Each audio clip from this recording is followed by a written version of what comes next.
हे जाहीर करून टाका। आणि यानंतर पुन्हा एकदा आपण राज्यातल्या काही बातम्यांचा आढावा घेणार आहोत। बातमी आहे महापौर पदासंदर्भातली। आज एमएमआर रिजनमध्ये म्हणजे मुंबईच्या आसपासच्या काही महत्त्वाच्या महानगरपालिकांमध्ये महापौर विराजमान झाले। एक महत्त्वाची महानगरपालिका मीरा भाईंदर महानगरपालिका।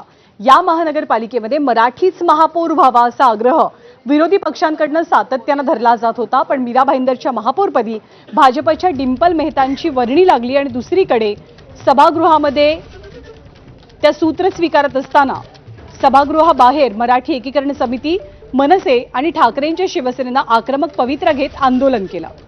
त्यांनी एक मोर्चा सुद्धा काढला होता, पण हा मोर्चा पालिकेवरती धडकण्यापूर्वीच पोलिसांनी आंदोलकांची भेट घेतली आणि त्यांचं निवेदन स्वीकारलं। दरम्यान मराठी महापौर या मुद्द्यावरनं वातावरण तापलेलं असताना हे वातावरण आणि हा सगळा वाद आगामी काळात कोणतं वळण घेणार हे पाहणं महत्त्वाचं असेल।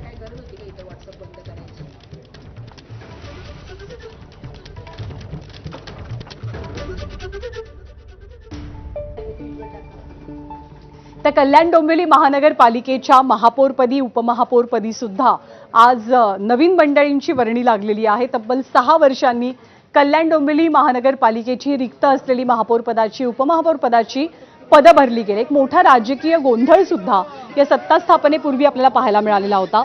महापौरपदी शिवसेनेच्या ॲडव्होकेट हर्षाली थविल चौधरी तर उपमहापौरपदी भाजपचे राहुल दामले विराजमान झाले। ही घोषणा होताच सभागृहामध्ये टाळ्यांच्या कडकडाटात नव्या पदाधिकाऱ्यांचं स्वागत झालं। यावेळी शिवसेनेचे खासदार श्रीकांत शिंदे देखील हजर होते। सर्वपक्षीय नगरसेवक सुद्धा उपस्थित होते। कल्याण डोंबिवलीला 6 वर्षांनंतर पूर्णवेळ महापौर मिळाल्यामुळे आता शहरातल्या रखडलेल्या विकास कामांना गती मिळेल अशी आशा नागरिकांकडून व्यक्त केली जाते।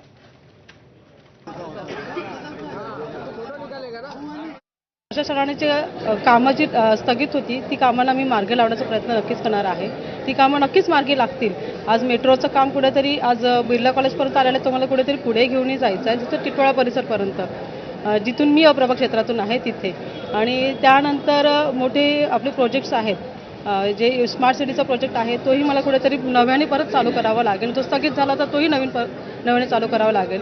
आरोग्यावरती माझा जास्त भर असणार आहे। घनकचरा विभागावरती जास्त भर असणार आहे। कुठेतरी घनकचऱ्याचा जो प्रॉब्लेम आहे तो कुठेतरी सॉल्व्ह झाला पाहिजे, त्यासाठी मी नवीन प्रोजेक्ट्स नक्कीच आणण्याचा प्रयत्न करेन। आणि कल्याण डोंबिवली पाठोपाठ एकनाथ शिंदेंसाठी श्रीकांत शिंदेंसाठी महत्त्वाचं असलेलं शहर म्हणजे ठाणे शहर। ठाणे महानगरपालिकेमध्ये शिवसेनेचा महापौर विराजमान झालाय, तर उपमहापौरपदी भाजपच्या नगरसेवकाची वर्णी लागलेली आहे। शिवसेनेच्या नगरसेविका शर्मिला पिंपळोलकर आणि उपमहापौरपदी भाजपचे नगरसेवक कृष्णा पाटील यांच्याच बिनविरोध निवड झाली। या निवडीनंतर लेझिम ढोल पथक, ब्रास बँडचं वादन आणि फटाक्यांची आतषबाजी झाली। महापौर आणि उपमहापौरांची मिरवणूक सुद्धा निघाली।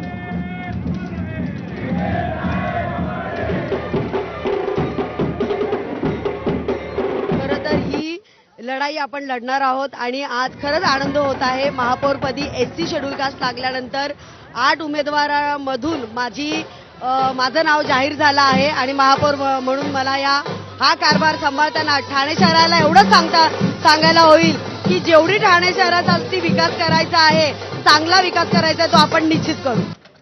तर राज्यातल्या 3-4 महानगरपालिकांमध्ये महापौर विराजमान झालेले असताना दुसरीकडे अगदी